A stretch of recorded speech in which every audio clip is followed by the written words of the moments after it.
రక్తం ఉండదు. మాంసం ఉంటుంది, ఎముక ఉంటుంది, కానీ రక్తం ఉండదు. No blood. ఆ మహిమా శరీరంలో మాంసం ఉంటుంది. నేను ఒకసారి దాని మీద బోధించిన ఆల్రెడీ, అది నా ప్రసంగాలలో ఉన్నది, వినండి. మాంసం ఉంటుంది, ఎముక ఉంటుంది, ఎముక మాంసం, కానీ రక్తం ఉండదు, బ్లడ్ ఉండదు. ఎందుకు కారణం ఏంటిది అంటే, రక్తమే అన్నిటికీ మూలం కాబట్టి. అన్నిటికీ, పాపానికైనా మూలం రక్తమే. వింటున్నారా?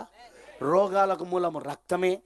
రక్తమే మనిషికి పాపమునకైనా లేకపోతే రోగములకైనా మరణానికైనా మూలం ఏంటంటే ఆ రక్తం.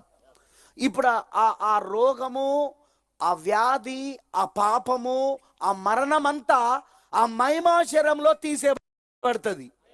అంటే అర్థము, ఆ రక్తం అనేది తీసేయబడుతుంది. పట్టుకున్నారా మీరు నేను చెప్పింది? అర్థమైందని అన్నది. ఆ మహిమ శరీరంలో రక్తం ఉండదు. రక్తం ఉండదంటే అర్థం ఏంటో తెలుసా?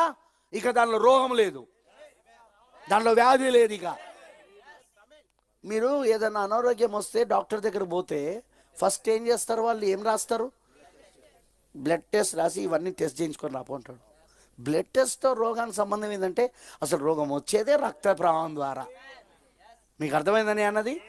రోగము, వ్యాధి, అనారోగ్యము, మరణము, పాపము కూడా ఆమేనంటారా?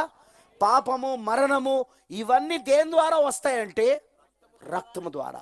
అందుకే మహిమా శరీరంలోకి వెళ్ళినప్పుడు నీకు మాంసం ఉంటుంది, ఎముక ఉంటుంది. ఉన్నది లూకాసు వార్తలో ఉంది, నాకు టైం లేదు, మీరు చదువుకోండి. దాంట్లో లూకాసు వార్తలో ఉంటుంది. ఆయన పునరుద్ధానం పొందిన తర్వాత, ఇదిగో నా నీ యొక్క వేలు పెట్టి చూడు, ఇగో మాంసం, ఇదిగో వచ్చి చూడు, ఇదిగో నాకు ఎముకున్నది. ఎందుకంటే ఆయన చూసి వాళ్ళు దయ్యం అనుకుంటారు. కారణం ఏంటంటే ఆయన చనిపోయాడు కదా.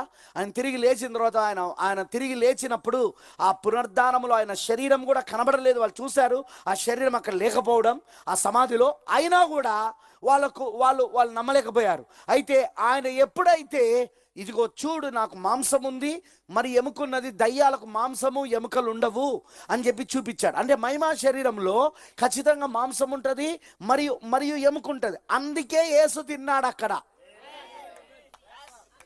యేసు తినగలిగాడు అక్కడ. థియోఫనీలో మాంసం ఉండదు, ఎముక ఉండదు ఆ శరీరంలో. అందుకే నువ్వు తినలేవు. నేను చెప్పే మీకు ఏమైనా అర్థమవుతుందా? నువ్వు తినలేవు ఆ శరీరంలో. ఆమేన్. ఎందుకంటే ఆ శరీరము మాంసం ఉండదు దానికి, అలానే ఎముక ఉండదు అది. సో అందుకే నువ్వు తినలేవు. కానీ అదే రక్త మాంస శరీరంలో తినగలవు, త్రాగలవు.